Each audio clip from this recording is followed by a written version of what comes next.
Многу ми е чест што сме пред Пионерскиот дом, воопшто не ми е чест што тој изгледа вака како што изгледа, воопшто не ми е чест за некои плакати и постери што ги имаме направено посебно за цензурата, но сепак ми е чест дека имаме млади кои сме спремни, како и нашите предци, на 22 годишна возраст и помали, да тргнат кон фашистичките дувла и фашистичките позиции и да ги вратат таму од каде што има дојдено.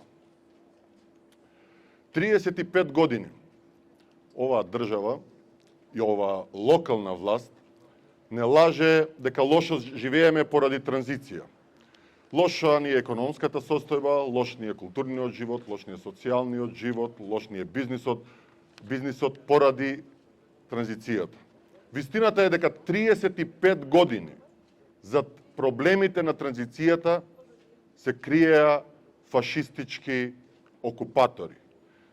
44-та ние завршивме, нашите млади луѓе, нашите предци ги победија фашистичките окупатори кои беа дојдени од други земји. Но заборавивме едно. Не расчистивме никогаш со фашистичките окупатори во нашите редови. Не расчистивме со фашистичките окупатори во општината. Не расчистивме со фашистичките окупатори во владата. Да, општината денеска смрди на фашизам, а ние влегуваме во оган, ние влегуваме во борба. И навистина не сакам да кажам, но мислам дека е така. На секој млад човек во ова Куманово и во ова Македонија, посебно на овие локални избори, може би е последниот воз за конечно ослободување. 35 години сите избори беа легални и легитимни, а ние бевме крадени и осиромашувани. 35 години.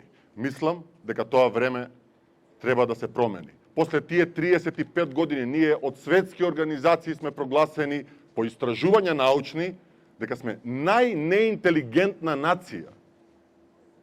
Дајте барем да го промениме гласањето и навиката како гласаме. Нашиот председател Димитар Апасиев рече: еднаш победивме фашизам, пак ќе победиме. Јас само би додал